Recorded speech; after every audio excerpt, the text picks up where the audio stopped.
बच्चों एक सिंपल सा क्वेश्चन पूछूं, बताइएगा जरूर कमेंट बॉक्स में। अगर एक दोस्त हमेशा एक कोई चीज ले जाता है और दूसरा दे जाता है तो इसमें हीरो और विलेन कौन है? एग्जैक्टली केमिस्ट्री में भी यही होता है। आज हम इसको समझेंगे। हेलो स्टूडेंट्स, मैं विशाल साहू और आप देख रहे हैं साहू क्लासेस। आज हम स्टार्ट कर रहे हैं क्लास 10 सीबीएसई का first chapter matter universe surrounding का पार्ट 4। पिछली वीडियो में आपने पढ़ा था ऑक्सीडेशन एंड रिडक्शन। ऑक्सीडेशन और रिडक्शन उम्मीद है कि अभी तक आपको क्लियर हो गया होगा।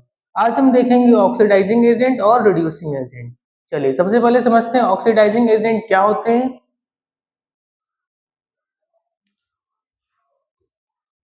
चलिए देखते हैं। जो सामने वाले को ऑक्सीडाइज करते हैं और खुद क्या हो जाए, रिड्यूस। मतलब जो चीज सामने वाले को ऑक्सीडाइज कर देगी और खुद हो जाएगी रिड्यूस, उसी को हम क्या बोलते हैं, ऑक्सीडाइजिंग एजेंट। ठीक, मतलब जैसे कह रहा है कोई सामने वाले को ऑक्सीडाइज कर दे। ऑक्सीडाइज की कितनी कंडीशन थी ऑक्सीडेशन होने की? ऑक्सीजन का ऐड होना, हाइड्रोजन का रिमूव होना या इलेक्ट्रॉन का लॉस होना। इन तीनों में से कोई एक चीज भी होगी तो ऑक्सीडाइज हो रहा होगा। कोई चीज सामने वाले को ऑक्सीडाइज कर दें तो ऑक्सीडाइज कैसे कर सकती है? या तो ऑक्सीजन देकर, या हाइड्रोजन लेकर, या इलेक्ट्रॉन का लॉस। ठीक, ये तीन चीजों से वो ऑक्सीडाइज हो सकता है। सामने वाले को ऑक्सीडाइज कर दे और खुद क्या हो जाए, रिड्यूस, उसी को हम क्या बोलते हैं, ऑक्सीडाइजिंग एजेंट। ठीक, आ गया समझ में? इतनी जल्दी थोड़ी आएगा समझ में अभी। ऑक्सीडाइजिंग एजेंट क्या होते हैं? जो सामने वाले को ऑक्सीडाइज कर दें और खुद क्या हो जाएगा, रिड्यूस। ठीक, इसको हम समझेंगे रिएक्शन से। ठीक है, ये ऐसे समझ में नहीं आएगा। चलिए ध्यान से देखिए। कॉपर ऑक्साइड, ठीक है, हाइड्रोजन के साथ आया, हाइड्रोजन को क्या दे दिया, ऑक्सीजन। कॉपर ऑक्साइड ने हाइड्रोजन को क्या दे दिया, ऑक्सीजन। तो हाइड्रोजन क्या हो गया, जब कोई चीज ऑक्सीजन जुड़ जाती है किसी से तो वो क्या हो जाता है, ऑक्सीडाइज। तो हाइड्रोजन क्या हो गया, ऑक्सीडाइज। ठीक है, लेकिन कॉपर ऑक्साइड के पास जो ऑक्सीजन था वो तो चला गया ना, तो कॉपर ऑक्साइड क्या हो गया, रिड्यूस। ठीक, कॉपर ऑक्साइड ने हाइड्रोजन को तो ऑक्सीजन दे दिया लेकिन खुद क्या हो गया, रिड्यूस। तो कॉपर ऑक्साइड आया, उसने हाइड्रोजन को ऑक्सीजन दिया, सामने वाले को ऑक्सीडाइज किया और खुद क्या हो गया, रिड्यूस। खुद रिड्यूस कैसे हुआ भाई? इसके पास जो ऑक्सीजन था वो तो इसने दे दिया ना। ध्यान से देखिए, यहाँ पे जो ऑक्सीजन है वो तो इसने इसको दे दिया, तो हाइड्रोजन के पास ऑक्सीजन आ गया, ये तो हो गया ऑक्सीडाइज, लेकिन ये हो गया रिड्यूस। देखिए तो यहाँ से ऑक्सीजन चला गया, तो कॉपर ऑक्साइड ने हाइड्रोजन को ऑक्सीडाइज कर दिया लेकिन खुद क्या हो गया, रिड्यूस। तो कॉपर ऑक्साइड क्या हुआ, जो सामने वाले को ऑक्सीडाइज कर दे और खुद क्या हो जाए, रिड्यूस, उसको हम क्या बोलते हैं, ऑक्सीडाइजिंग एजेंट। तो कॉपर ऑक्साइड क्या है, ऑक्सीडाइजिंग एजेंट। ठीक, आ गया समझ में? कॉपर ऑक्साइड एक ऑक्सीडाइजिंग एजेंट है जो सामने वाले को ऑक्सीडाइज कर रहा है और खुद क्या हो जा रहा है, रिड्यूस। ठीक, समझ गए? कॉपर ऑक्साइड ने सामने वाले को ऑक्सीडाइज कर दिया, सामने वाले का मतलब है हाइड्रोजन को। कॉपर ऑक्साइड के सामने क्या है, हाइड्रोजन, इसको ऑक्सीडाइज किया और खुद क्या हो गया, रिड्यूस। इसलिए इसको हम क्या बोल रहे हैं, ऑक्सीडाइजिंग एजेंट। तो कॉपर ऑक्साइड क्या हुआ, ऑक्सीडाइजिंग एजेंट। कैसे? सामने वाले को ऑक्सीडाइज, मतलब हाइड्रोजन को ऑक्सीडाइज कर दिया, और जब सामने वाले को ऑक्सीजन दे दिया है तो खुद क्या हो गया, रिड्यूस। इसके पास से ऑक्सीजन चला गया और जिसके पास ऑक्सीजन चला जाता है वो क्या हो जाता है, रिड्यूस। ठीक, आ गया समझ में? नहीं आया? यहाँ पे हम लिख दे रहे हैं कि कौन क्या है। तो देखिए, कॉपर ऑक्साइड क्या है, सॉरी,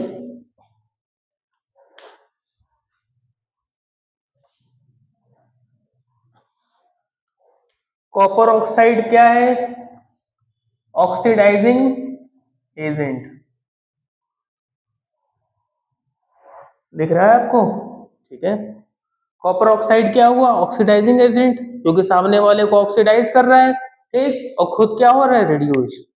यहाँ पे हाइड्रोजन क्या हो गया, ऑक्सीडाइज। ठीक, समझ गए? और कॉपर ऑक्साइड क्या हो गया, रिड्यूस। ठीक, समझ गए? आप देखें ना, कॉपर ऑक्साइड के पास ऑक्सीजन था, वो चला गया, तो कॉपर ऑक्साइड का हो गया रिडक्शन और हाइड्रोजन का हो गया ऑक्सीडेशन। ठीक, हाइड्रोजन के पास कुछ नहीं था, ऑक्सीजन आया तो हाइड्रोजन का हुआ ऑक्सीडेशन। कॉपर ऑक्साइड के पास ऑक्सीजन था, चला गया, तो कॉपर ऑक्साइड का हो गया रिडक्शन। ठीक, समझ गए? याद करिए, मैंने पिछली वीडियो में बताया था कि ऑक्सीडेशन और रिडक्शन दोनों एक साथ होता है। याद आया? कॉपर ऑक्साइड का हो रहा है रिडक्शन और हाइड्रोजन का हो रहा है ऑक्सीडेशन, दोनों चीजें एक साथ हो रही है। ठीक है, मैंने कहा था कभी अकेले नहीं होगा, ना ऑक्सीडेशन ना रिडक्शन, दोनों ही एक साथ होता है। तो यहाँ पे हो रहा है रिडक्शन, ठीक है, इसका हो गया रिडक्शन और इसका हो गया ऑक्सीडेशन। ठीक, समझ गए? यहाँ एजेंट कौन है? Copper oxide. ठीक, कैसे समझा? खुद हो गया है रिड्यूस और सामने वाले को कर दिया है ऑक्सीडाइज। ठीक, उम्मीद है कि अभी तक आपको ये समझ में आ गया होगा। बाकी इसके और भी क्वेश्चंस हैं, अच्छे क्वेश्चंस हैं। ठीक, अभी मैंने सिर्फ एक एग्जांपल दिया है, बाकी इसके बहुत सारे क्वेश्चंस हम लोग एक वीडियो में कवर करेंगे। ठीक, मैंने पहले भी बोला है कि मैं इस चैप्टर से रिलेटेड जितने भी क्वेश्चंस हैं, अच्छे क्वेश्चंस हैं, उसी में एक अलग वीडियो बनाऊंगा। ठीक, ये पेपर में बहुत आता है, बोर्ड एग्जाम के लिए बहुत इंपॉर्टेंट है, ऑक्सीडाइजिंग एजेंट और रिड्यूसिंग एजेंट। ठीक है, इसलिए इसकी मैं एक अलग वीडियो बनाऊंगा जिसमें हम लोग सिर्फ क्वेश्चन की प्रैक्टिस करेंगे। आज हम सीख रहे हैं कि ऑक्सीडाइजिंग एजेंट होता क्या है, रिड्यूसिंग एजेंट क्या होता है, इसको हम कैसे पहचानेंगे कि कौन सा एजेंट है, क्या ऑक्सीडाइज हो रहा है। समझ रहे हैं? नहीं समझे? जो सामने वाले को ऑक्सीडाइज कर दे, खुद रिड्यूस हो जाए, वो ऑक्सीडाइजिंग एजेंट। ठीक, साफ साफ दिख रहा है, हाइड्रोजन के पास ऑक्सीजन आ गया, हाइड्रोजन हो गया ऑक्सीडाइज, लेकिन ये इसके पास से ऑक्सीजन चला गया, ये खुद हो गया रिड्यूस, खुद हो गया है रिड्यूस और हाइड्रोजन को कर दिया ऑक्सीडाइज। ठीक, समझ गए? चलिए अब समझते हैं रिड्यूसिंग एजेंट क्या होते हैं, देखते हैं उसको, वो भी बहुत इंपॉर्टेंट है। ठीक, आइए देखते हैं।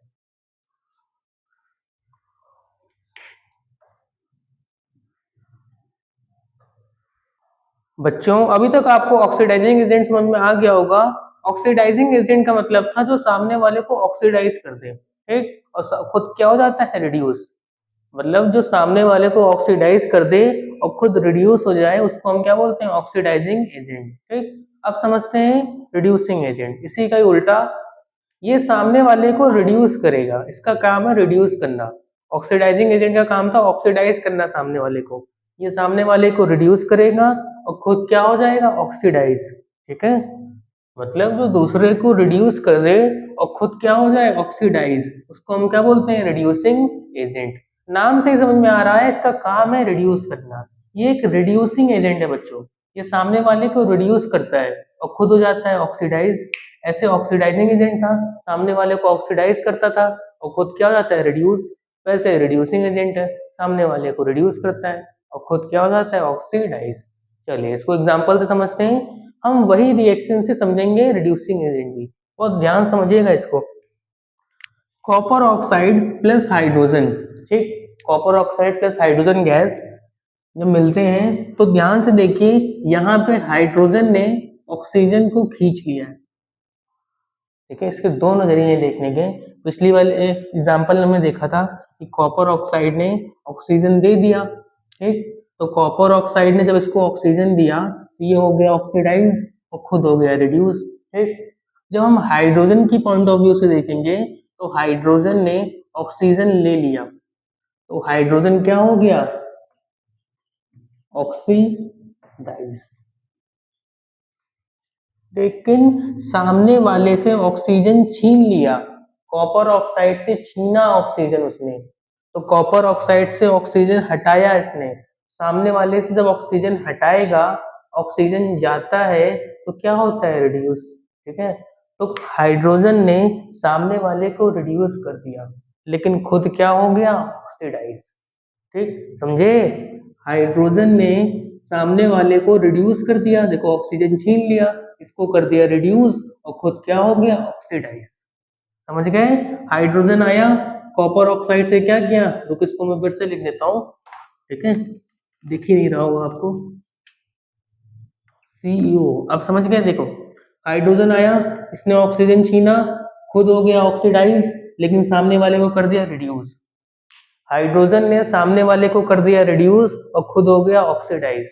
और जो सामने वाले को रिड्यूस कर दे और खुद हो जाए ऑक्सीडाइज, उसको हम क्या बोलते हैं? Reducing agent. यहाँ पे भी दो एजेंट काम कर रहे हैं, तभी तो दोनों चीजें एक साथ होंगी, ऑक्सीडेशन और रिडक्शन। कॉपर ऑक्साइड ने इसको ऑक्सीडाइज किया तो हाइड्रोजन ने इसको रिड्यूस किया, दोनों ने कर दिया एक दूसरे को। समझ गए? हाइड्रोजन आया, ऑक्सीजन छीना, तो सामने वाले को कर दिया रिड्यूस और खुद हो गया ऑक्सीडाइज। समझ गए? तो हाइड्रोजन क्या हुआ? Reducing agent. क्या हुआ? Reducing agent. समझ गए? हाइड्रोजन यहाँ पे क्या है? Reducing agent. और कॉपर ऑक्साइड क्या है? Oxidising agent. राइटिंग थोड़ा समझ लीजिएगा, ठीक है? कॉपर ऑक्साइड कैसे ऑक्सीडाइजिंग एजेंट हुआ? इसने सामने वाले को ऑक्सीडाइज किया और खुद हो गया रिड्यूस। ये बात समझ में आ गई। हाइड्रोजन ने सामने वाले से ऑक्सीजन ले लिया तो सामने वाले को कर दिया रिड्यूस, ठीक है? सामने वाले को रिड्यूस कर दे, वो क्या होता है? Reducing agent. यहाँ पे दो एजेंट है, ठीक है? ये हमारा है ऑक्सीडाइजिंग एजेंट और ये हमारा है रिड्यूसिंग एजेंट। समझ गए? नहीं समझे? ऑक्सीडाइजिंग एजेंट का मतलब होता है सामने वाले को ऑक्सीडाइज कर दे और खुद रिड्यूस। रिड्यूसिंग एजेंट का मतलब होता है सामने वाले को रिड्यूस कर दे। नाम से ही समझ में आएगा क्या करेगा। ऑक्सीडाइजिंग एजेंट सामने वाले को ऑक्सीडाइज, रिड्यूसिंग एजेंट सामने वाले को रिड्यूस। समझ गए? बाकी इसके बहुत सारे क्वेश्चन हम समझेंगे, करेंगे अच्छे से। हो सकता हो अभी आपको समझ में ना आ रहा हो, थोड़ी कंफ्यूजन हो रही हो, तो अभी के लिए सिर्फ इतना दिमाग में रख लीजिए, ऑक्सीडाइजिंग एजेंट का मतलब है सामने वाले को ऑक्सीडाइज कर दे और खुद हो जाए रिड्यूस। और रिड्यूसिंग का मतलब है सामने वाले को रिड्यूस कर दे और खुद हो जाए ऑक्सीडाइज। ठीक? अभी सिर्फ इतना समझ लीजिए, बाकी जैसे कैसे करना है, क्या क्या होता है इसमें हम सब बता देंगे। ठीक? आ गया समझ में? इतना आ गया पक्का? इसको नोट कर लीजिए आप एक बार। ठीक,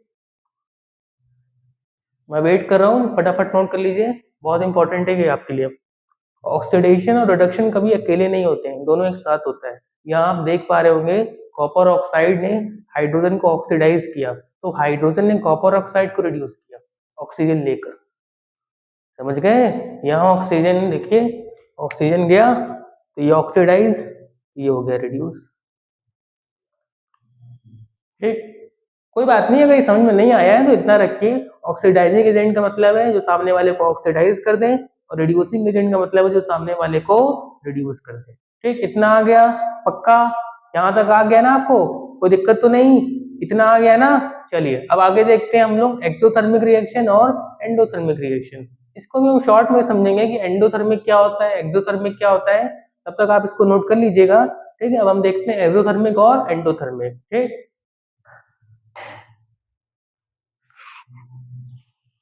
बच्चों चैप्टर बहुत इजी है, ठीक है, अगर आप इसको अच्छे से समझेंगे। मैं इस चैप्टर की बहुत छोटी छोटी वीडियोस बना रहा हूँ जानबूझ के, ताकि आपको अच्छे से क्लियर हो सके। ठीक है, ये बेसिक चैप्टर होता है केमिस्ट्री के लिए, बहुत इंपॉर्टेंट होता है। ठीक है, आप इसको स्टार्टिंग से देखिएगा कि केमिकल रिएक्शन क्या होती है, केमिकल इक्वेशन क्या होती है, रिएक्टेंट और प्रोडक्ट क्या होते हैं, टाइप्स ऑफ केमिकल रिएक्शन क्या होती है, फिर हमने पढ़ा था इसके बाद ऑक्सीडेशन क्या होता है, रिडक्शन क्या होता है, फिर देखा ऑक्सीडाइजिंग एजेंट क्या होते हैं, रिड्यूसिंग एजेंट क्या होते हैं, सब इंपॉर्टेंट है। ठीक है, समझ गए? इसको हम पूरा एक बार रिवाइज भी कराऊंगा मैं लास्ट में। ठीक है, जिसने नहीं पढ़ा है तो कोई बात नहीं, मैं सब बता दूंगा। ठीक है, बस आप हो सके तो पिछली वीडियो जरूर देख कर आए, वरना ये समझ में नहीं आएगा अभी। ठीक है, चलिए अब देखते हैं एक्सोथर्मिक और एंडोथर्मिक।